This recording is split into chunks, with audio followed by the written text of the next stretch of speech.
ପିଲାମାନେ ଆଜି ଆମେ ତୃତୀୟ ଶ୍ରେଣୀର ଆମ ଭାଷା ଆମ ସାହିତ୍ୟ ବହିର ତୃତୀୟ ଅଧ୍ୟାୟ ଆସରେ ଧରିବା ଜହ୍ନ ଗପଟିକୁ ପଢ଼ିବା ଓ ବୁଝିବା।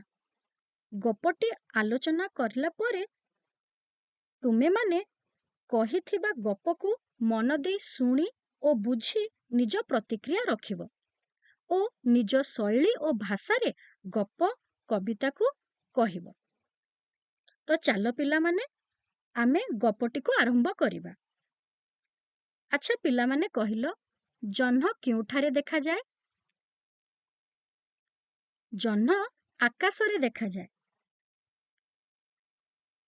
ଜହ୍ନ କେତେବେଳେ ଦେଖାଯାଏ? ଜହ୍ନ ରାତ୍ରି ସମୟରେ ଦେଖାଯାଏ। ଆଚ୍ଛା ପିଲାମାନେ କହିଲ ଦେଖି, ଏଇ ଚିତ୍ରରେ କିଏ କିଏ ଅଛନ୍ତି? ଏହି ଚିତ୍ରରେ ମାଙ୍କଡ଼, ଗଛ, ପୋଖରୀ ଓ ଜହ୍ନ ଅଛନ୍ତି। ଛବିରେ ମାଙ୍କଡ଼ମାନେ କ'ଣ କରୁଛନ୍ତି? ଛବିରେ ମାଙ୍କଡ଼ମାନେ ପୋଖରୀ ଭିତରେ ଥିବା ଜହ୍ନଟିକୁ ଧରିବାର ଉପାୟ ଖୋଜୁଛନ୍ତି। ତ ପିଲାମାନେ ଆସ, ଆମେ ସେହି ଜହ୍ନକୁ କିପରି ମାଙ୍କଡ଼ମାନେ ଧରିବାକୁ ଚେଷ୍ଟା କଲେ ସେହି ଗପଟି ଶୁଣିବା ଓ ବୁଝିବା।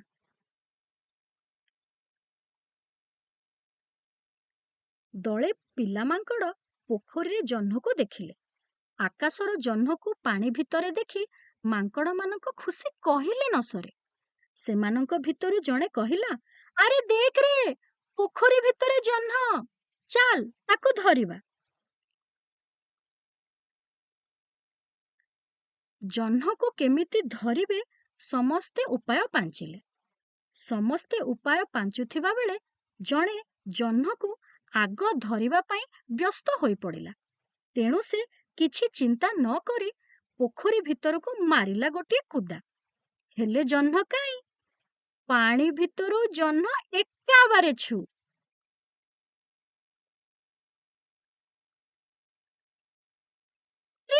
କୁଆଡ଼େ ଗଲା ଜହ୍ନ? ତୋ କୁଦାରେ ବୋଧହୁଏ ସେ ଡରିଗଲା। ତାପରେ ଓଦା ଜୁଡୁବୁଡୁ ମାଙ୍କଡ଼ଟି ଗଛକୁ ଚଢ଼ି ଅନ୍ୟମାନଙ୍କ ସହ ଡାଳରେ ବସିଲା। ମାଙ୍କଡ଼ମାନେ ପୁଣି ଦେଖିଲେ ପୋଖରୀ ଭିତରେ ଜହ୍ନ। ଜହ୍ନକୁ ବାରମ୍ବାର ଅତି ପାଖରେ ଦେଖି ପୁଣି ଇଚ୍ଛା ହେଲା ତାକୁ ଧରିବା ପାଇଁ। ଏଥର ସେମାନେ ଗୋଟିଏ ନୂଆ ଯୋଜନା କଲେ। ଯୋଜନା କଲାବେଳେ ଚୁପଚାପ କଥା ହେଲେ, ନହେଲେ ହୁଏତ ଜହ୍ନ ଶୁଣି ନେବ।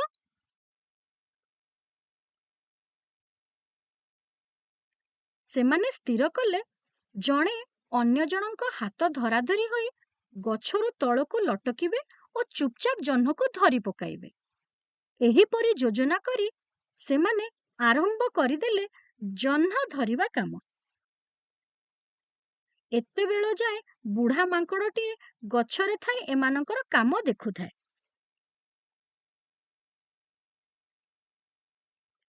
ମାଙ୍କଡ଼ମାନେ ହାତ ଧରାଧରି ହୋଇ ଡାଳରେ ଲଟକୁଥିବା ବେଳେ ପ୍ରଥମ ମାଙ୍କଡ଼ଟି ଧରିଥିବା ଡାଳଟି ହଠାତ୍ ମଡ୍ କରି ଭାଙ୍ଗିଗଲା। ତାପରେ କ'ଣ ହେଇଥିବ ପିଲାମାନେ କହିଲ?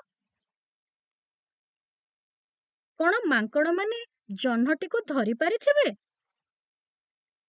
ନା, ମାଙ୍କଡ଼ମାନେ ଜହ୍ନଟିକୁ ଧରି ପାରି ନଥିବେ। କାରଣ ପାଣିରେ ଯେଉଁ ଜହ୍ନ ମାଙ୍କଡ଼ମାନଙ୍କୁ ଦେଖାଯାଉଥିଲା ତାହା ବାସ୍ତବରେ ଜହ୍ନ ନଥିଲା। ତାହା କେବଳ ଜହ୍ନର ପ୍ରତିବିମ୍ବ ଥିଲା। ପିଲାମାନେ, ପ୍ରତିବିମ୍ବ ବସ୍ତୁ ନୁହେଁ, ତାହାକୁ ଆମେ ଛୁଇଁ ବା ସ୍ପର୍ଶ କରିପାରିବା ନାହିଁ। ଆଚ୍ଛା ପିଲାମାନେ କହିଲ, ଆମେ ଆଉ କିପରି ନିଜର ପ୍ରତିବିମ୍ବ ଦେଖିପାରିବା? ଆମେ ଦର୍ପଣ ସାହାଯ୍ୟରେ ନିଜର ପ୍ରତିବିମ୍ବ ଦେଖିପାରିବା। ତାହେଲେ ପିଲାମାନେ, ଆମେ ଏଇ ପାଠରୁ କ'ଣ ଜାଣିଲେ? ଆମେ ନିଜର ପ୍ରତିବିମ୍ବ ପାଣି ଓ ଦର୍ପଣରେ ଦେଖିପାରୁ। ପିଲାମାନେ, ତୁମେ ସମସ୍ତେ ଗପଟିକୁ ଶୁଣିଲ ଓ ବୁଝିଲ। ଆଶା କରୁଛି ତୁମକୁ ଗପଟି ଭଲ ଲାଗିଥିବ। ଏବେ ତୁମ ପାଇଁ କାମ ହେଲା, ତଳେ ଦିଆଯାଇଥିବା ଚିତ୍ରକୁ ଦେଖି ଗୋଟିଏ କାହାଣୀ କହିବ। କାହାଣୀଟିକୁ ଆମେ ପୁଣି ଆଲୋଚନା କରିବା। ଆଶା କରୁଛି ଏଇ ଗପଟି ତୁମ ସମସ୍ତଙ୍କୁ ଭଲ ଲାଗିଥିବ। ଧନ୍ୟବାଦ।